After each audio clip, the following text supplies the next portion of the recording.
Clippers, you blow it. You blew it. Yeah, you blow it. You blew it.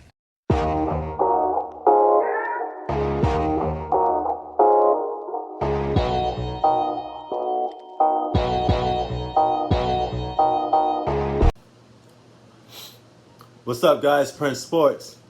Yo, what a day of NBA action, man. I don't know what to say about this Clipper team, man. They're starting to implode and blow up right in front of our face. This is it for them. If they don't at least go to the conference finals or the NBA finals, you got to blow this team up. You know, Game.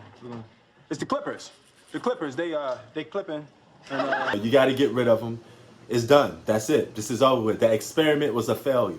Okay, Kawhi Leonard and Paul George coming together to play basketball is a failure if they can't get past Dallas Mavericks. Okay, now Clippers. They clipping.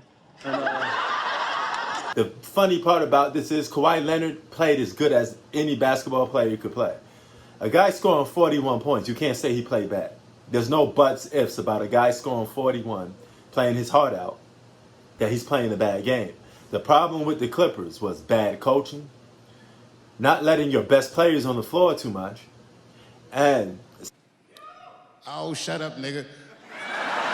simple fact that a lot of the guys just didn't show up. Okay, a lot of these players didn't show up. Now, this is completely different from the loss with the Lakers. When the Lakers lost game one, the whole team played bad, okay? It wasn't a case where LeBron had 50 and AD didn't show up, everybody disappeared. Complete different situation here. This was one guy, Kawhi Leonard, putting that team on his back, and they didn't came along for the ride. Really, nigga? Really, nigga? Okay? It's kind of like Michael Jordan scoring 63 against the Boston Celtics, and the rest of those guys didn't came along for the ride. They just was, hey, Mike, go and score your 63. You know, it was that type of situation, you know. You can't take nothing away from Kawhi's performance. He played actually great. I mean, he scored, what, like 18 in one quarter? I mean, he was going for it. He went for it. And if you empty out the whole clip, that's what I respect, okay? But here's the thing. They need an answer for Luka. They got no answer for Luka, okay? I don't know if it's the whistle blown by the referees. I don't know if anything. Now, when Kawhi Leonard was guarding Luka, he did stop him in a lot of spurts. But as with any basketball game, Kawhi is not going to guard Luka for a full 48-minute game. They're going to switch up. And a lot of those other guys just kept getting foul call after foul call. If you touch Luka on the back, foul call. He got to the free throw line a lot. He did hit some crazy shots. So Luka the Don did put out a mafia hit on the Clippers. I ain't gonna lie, okay? I gotta take my hat off to Luka. He's a great offensive player. He plays one end of the floor. His defense still needs to catch up, and for that reason, he's still not quite there yet. But you know, you got people calling this man Baby Larry Bird.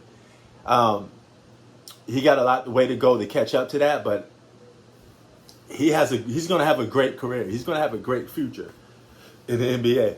I don't ever see Luka being the face of basketball, though, because of politic reasons. I don't believe.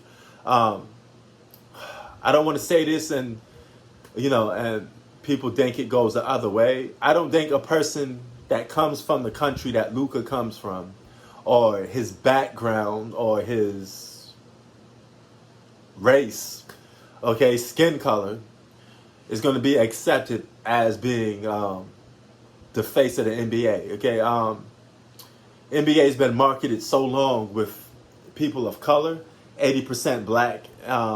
So I don't think I would see an example of Luka being the face of the NBA. It's because he can't reach to people in urban environments, and a lot of people in urban environments that happen to be Puerto Rican, black, you know, they tend to like basketball, and basketball is big amongst communities of minorities. And a guy like Luka will have a hard time being accepted in that community. It's not because he's not a good basketball player. It's just for the simple fact they can't relate to him. Okay, if somebody can't relate to you, it's going to be hard. It's like listening to Eminem All right, people in the hood don't really listen to Eminem. Like, really come from the hood. We don't listen to Eminem because we can't really relate to him. Like, all that stuff Eminem talks about, like killing his mom and, you know, all that goofy stuff. Where I come from, we don't ever talk about killing our moms or dissing our mother and stuff like that. It's just stuff that we don't relate to, okay? It's just not the type of music we could relate to. But Luka Doncic, great basketball player. He could be like the second face of the NBA. You know, it's kind of like Larry and Bird, but Larry and Bird, like Larry and Magic, but Magic was always more the face of the NBA because he could relate to American audiences more than Larry Bird, and that's the same way.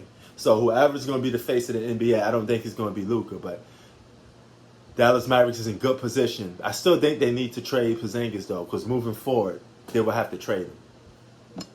Prince Sports out. Peace.